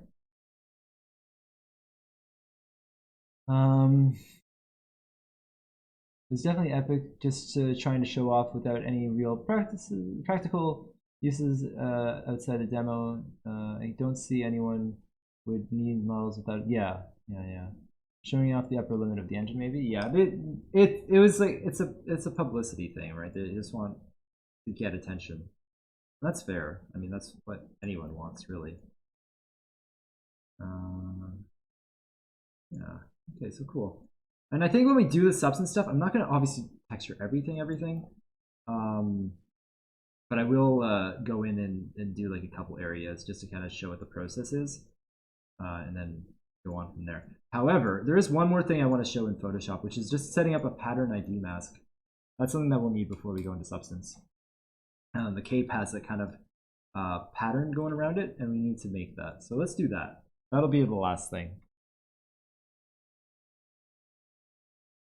So if we go here, yeah, so she's got this kind of like trim around it and this icon in the middle.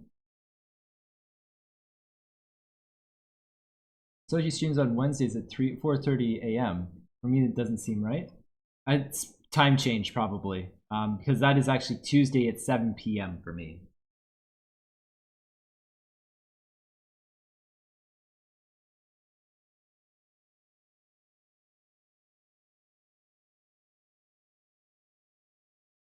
Okay, so what I end up doing is I create another folder for patterns.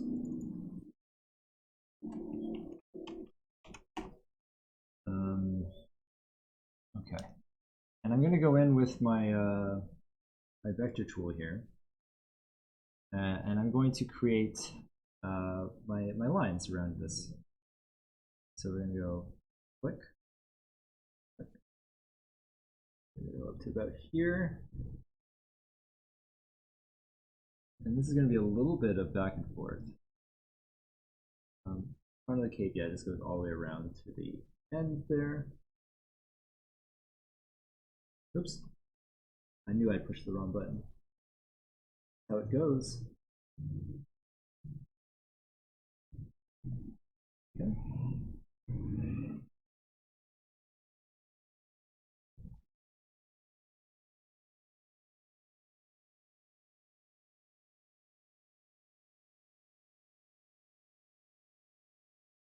We're going to go here and just slowly but surely get this in place. All right, so now what I have to do is make sure that the thickness is consistent. Oh, before I make sure the thickness is consistent, let's make sure it's in the right position. How many pixels you use for padding between your 2K textures? You know, I don't really count them. I just kind of eyeball it and make sure that there's some space, right? Like, I just kind of look at it and say like, oh yeah, that looks like there's a little bit of padding there. We're good. As long as things aren't touching, I'm generally fine with it. Let's not forget that game companies tend to cut so much stuff because of time constraints. A trillion poly mesh is a mega scan from Quixel. Anything else that has to be made won't be looking like that. Yeah.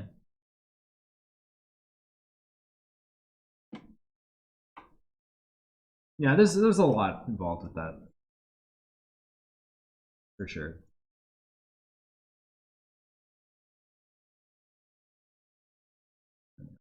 It's actually pretty decent for a first blind go.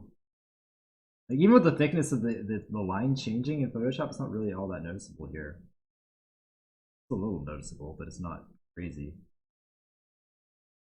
Decent cape. That's right.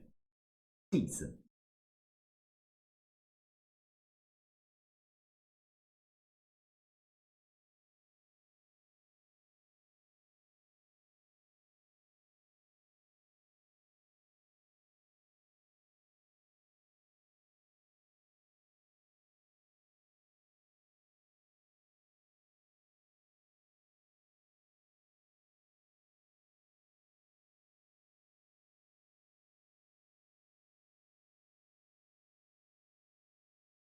There we are. I'm gonna just offset that a little bit.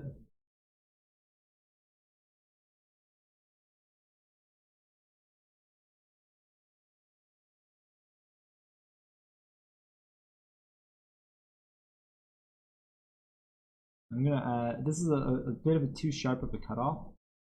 I'm gonna actually do is I'm gonna go in here and I'm just gonna add a little bit of a curve to that.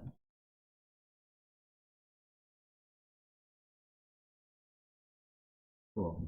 And now I want to fix the bottom. The bottom just was too close to the bottom. Yeah, it kind of gets like squished at the bottom like that. So we'll fix that.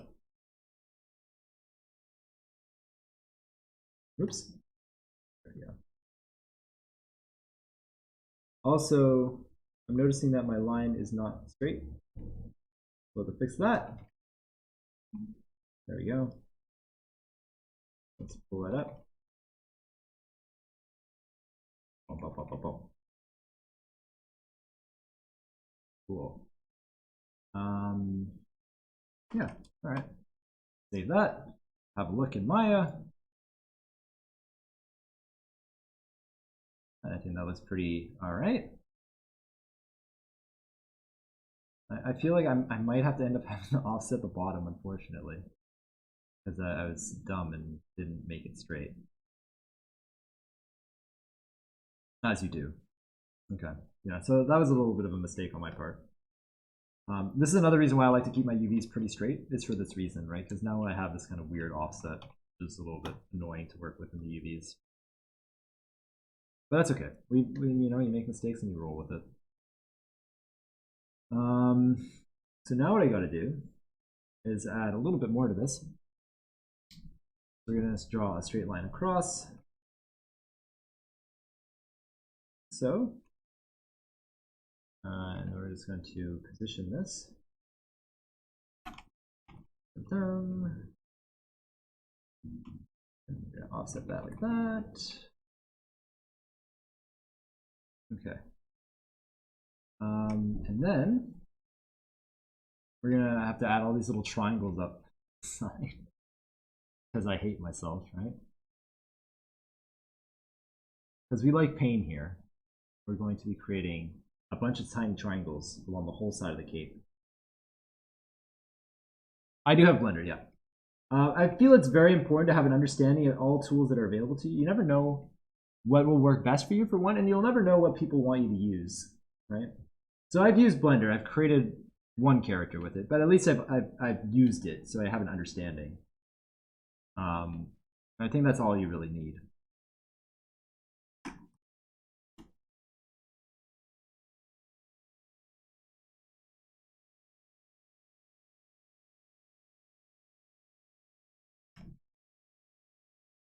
That's fine. I think this triangle's too small.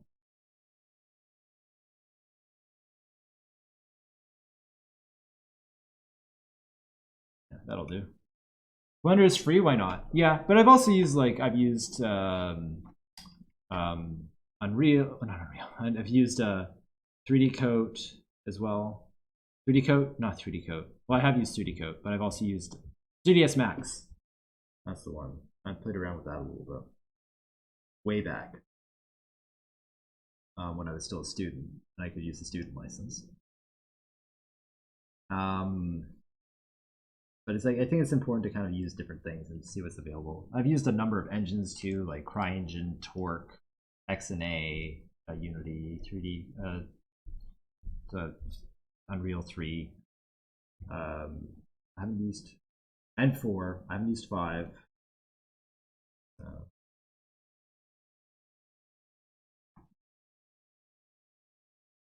But anyway, it's important. It's important to kind of figure out what's available and use it.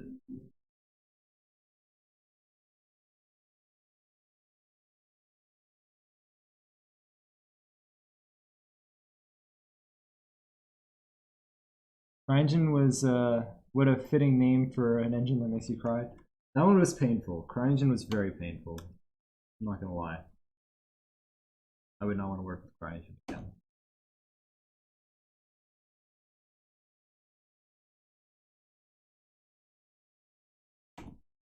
And I'm sure it works fine for some, but it wasn't for me.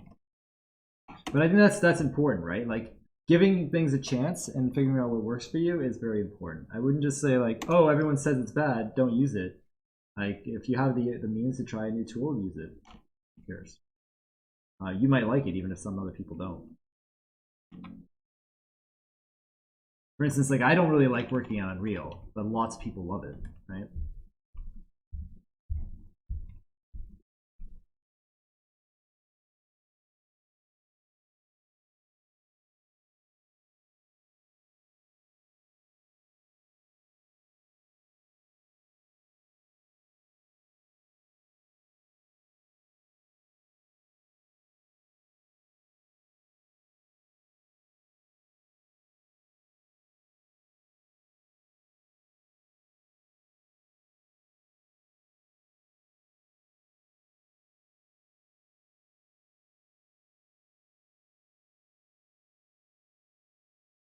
Unreal is love. Yeah, I really can't stand Unreal. It has so many quirks that drive me insane.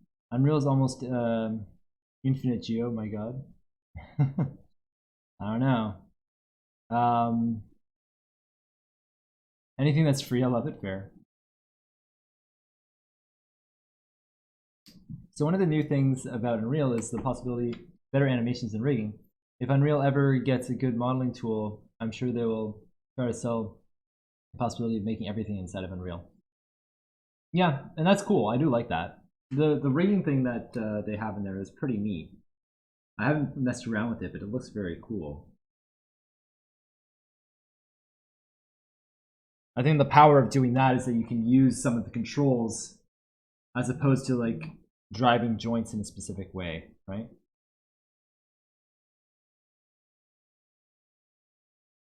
So there's a lot there. There's a lot there to unpack.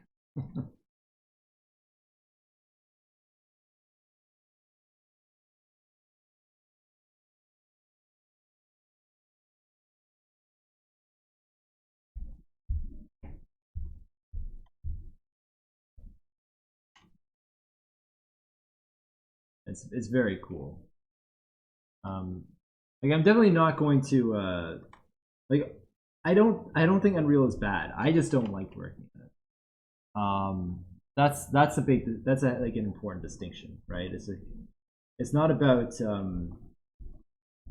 whether it's good or bad. It's does it work for you?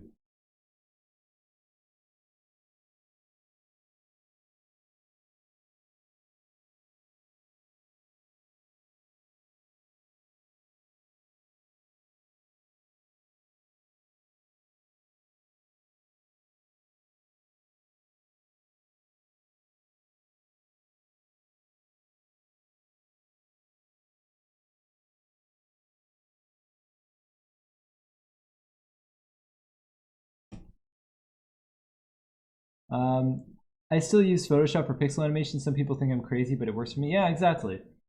Like, I was using Photoshop up until the end of last year as well, Bannon, for my pixel art. I think There's a couple reasons why I switched over. It was mainly the animation, I will say. And it just has built-in export options that are great. Also, there's tools for Unity that allow you to just drop in an A-sprite file and it will generate all your sprites, which is rad. So I mean, like, I don't know, I like that.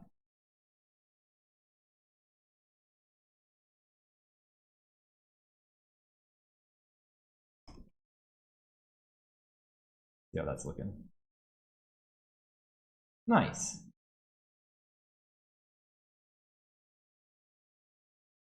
And that's looking pretty good.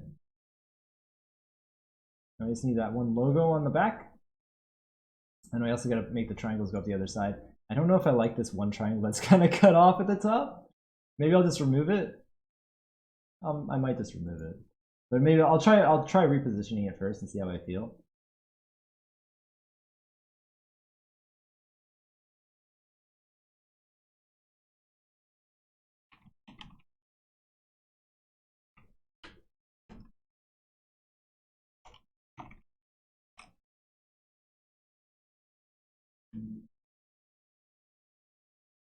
Uh-oh. Maya's dying? Maya dying? Oh, not Maya. Photoshop? Maybe.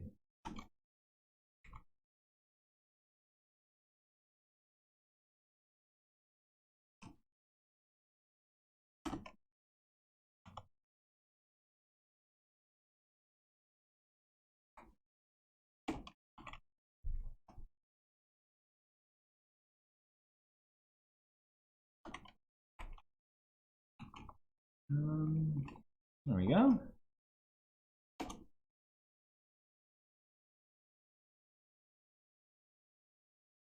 I think I'll leave that there.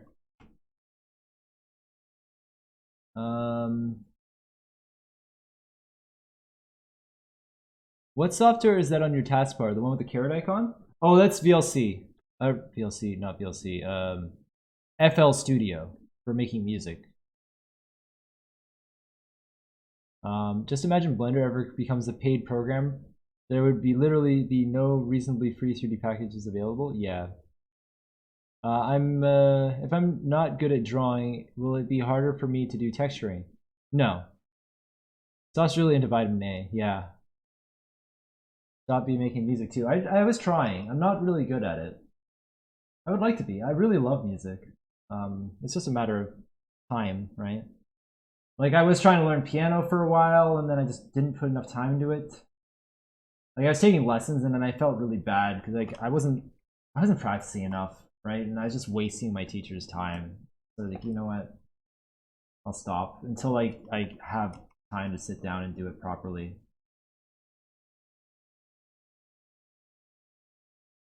You know what I mean?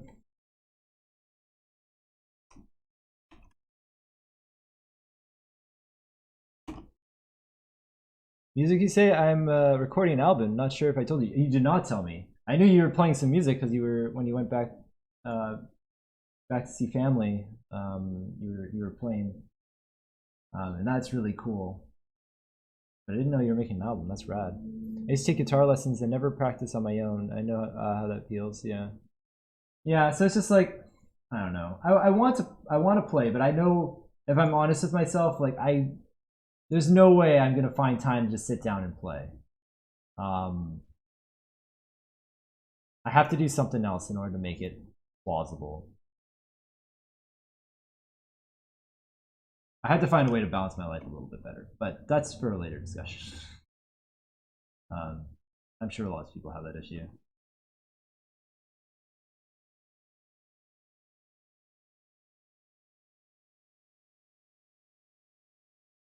Okay, so this is what I'm doing is I'm just rounding off the inner edge of this.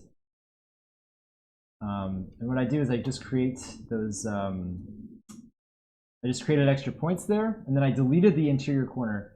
I don't use the subtract thing. I don't use the subtract because if I use the subtract like this, it'll reorganize these two rotations to compensate for the fact that I removed a point.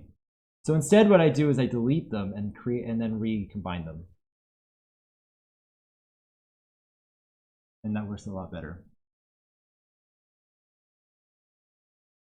Get this nice rounded interior edge. Neat, right? And then what I want to do the same thing for all the corners and kind of bevel those edges. Anyone here who knows me knows I'm a big fan of bevels. I love my bevels. Bevel everything.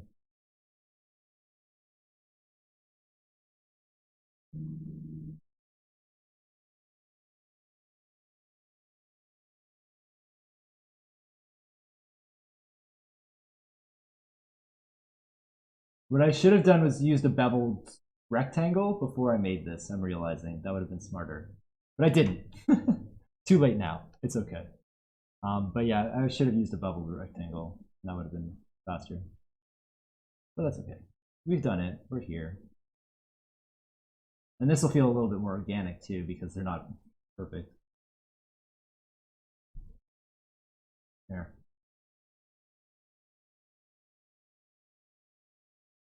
And then what I'm going to end up doing is create a pattern ID texture.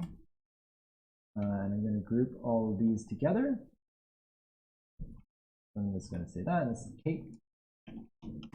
And what I do is I'm going to put a color overlay on this so that it's all the same. Like if I have a bunch of patterns that are just supposed to be one ID, I'll just color it, make it red. And this is going to be used in Substance. I'm not using that here. And then I fill the background with black. And then I have a mask, right? But I will turn that black off just to test it in Maya.